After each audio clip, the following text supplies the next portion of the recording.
Hapag-Lloyd es una naviera alemana, se encuentra entre las mayores navieras del mundo junto con la danesa Maersk. En el primer semestre de este año elevó su perspectiva de beneficios para todo el año fiscal, haciendo hincapié en el nivel elevado del transporte de contenedores y en las mejores tarifas del flete. Sin embargo, reconocía que las interrupciones operativas por los cuellos de botella que estamos viendo en las cadenas de suministro, pues podrían producir retrasos importantes y, por lo tanto, contribuir a la escasez en la capacidad de transporte. Nos acompaña desde esta compañía, desde Hapag-Lloyd, Nils Haupt. Nils, muy buenas tardes, bienvenido. Buenas tardes desde Hamburgo. Nils, ¿qué está sucediendo en los puertos mundiales? Porque hemos visto algunos datos, por ejemplo, cifras que hablan de atasco en los transportes marítimos en Los Ángeles, en Long Beach. También nos llegan algunas cifras desde Rotterdam o desde Hamburgo. Cuéntanos hasta qué punto podemos hablar de una crisis en los puertos mundiales. Well, I don't really believe that this is it is a crisis somehow, but it is not as bad as many media would show it, because, I mean, we will have our Christmas presents under the Christmas tree.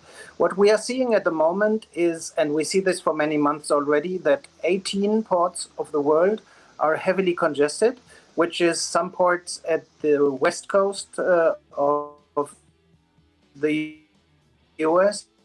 Also at the East Coast, there are two ports like Savannah and New York. We see the 5 biggest ports in Europe being congested and some Asian ports as well. If you add up the delays on the different journeys of the ships, yes, we might come up to 14 to 20 days of delay, which is really tough, because that means that our ships are not really reaching the port on time, which means that congestion is growing, and we see this until, we guess, end of the first quarter 2022. Decías entre 14 y 20 días en las entregas, Nils, pero ahora venimos, como bien indicabas, a la Navidad, a esas fechas de consumo. Vamos a tener el Singles Day, vamos a tener el Black Friday y, como bien apuntabas, pues esas fechas de Navidad. Descartas, por tanto, que haya una crisis mayor, pero sí reconoces que hay retrasos que van a ser importantes y que van a afectar, ¿no?, a esta temporada de consumo, y de qué manera podría ello tener consecuencias para otras industrias, para otro tipo de empresas.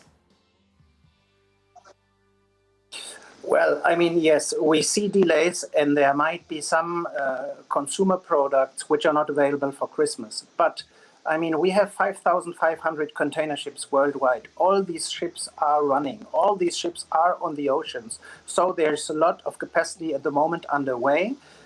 I would believe that there are some very specific articles which might not be available until Christmas, but in general, we won't see a big consumer crisis. I think the basic stuff will be on the shelves in the supermarkets and also in the online stores.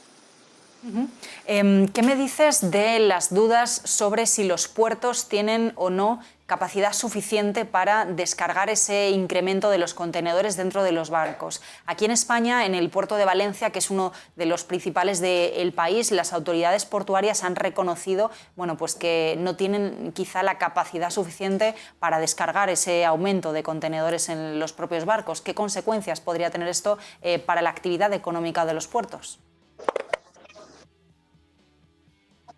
Well, the interesting thing we are seeing is that basically the amount of containers has not increased a lot. The issue that we are seeing is that the very high demand we are seeing on the consumer side, plus the COVID-related issues at the ports, lead to the delays. We very much believe as soon as most of the population is vaccinated, we won't see these COVID restrictions and COVID problems at the ports and the terminals any longer. And people will spend more money on services like, going out in restaurants, going to the theater, traveling, which they have kind of neglected. Instead of that, they bought lots of consumer goods. So if you look at our amount of containers we are transporting, it is basically the same like last year. The only problem we are having is we need 3 to 4 weeks longer for a trip than last year. That means the containers are a much longer time on the ocean and on board of the ship, and that means we have a big lack of capacity all ships, we would have more capacity, we would have lower prices, and we wouldn't have any problems in the supply chain and in the supermarkets with, missing products. Mencionabas los precios, estamos viendo algunos datos, algunos indicadores que nos indican una subida bastante importante en los costes de los fletes, ¿no? En los precios de los containers y también de los envíos. ¿Qué está sucediendo en el ámbito de los precios? No sé si pues también podemos relacionarlo con una subida en los precios de las materias primas, en los costes energéticos, pero en cualquier caso, ¿cómo está afectando esto a las navieras? ¿Están ganando más dinero? Well, I mean, what you need to differentiate is that, of course, some of the prices have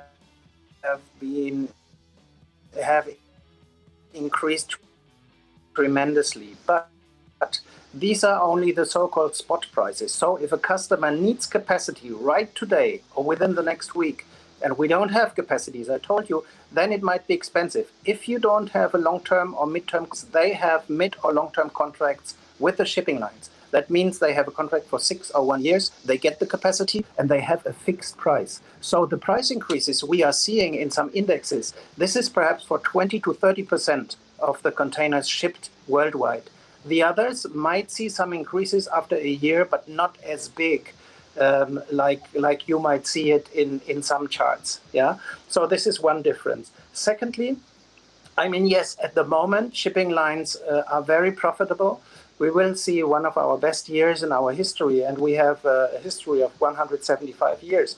But you also have to take into account that costs have been going up a lot as well. On one hand, fuel costs have been going up tremendously. Secondly, if you want to charter a ship, these prices have skyrocketed as well. We need to pay more money for storage because ports are overwhelmed because there's no more storage space. And so these costs have increased a lot. So it's not only that we are making money, but also the costs have been going up. And this is an issue,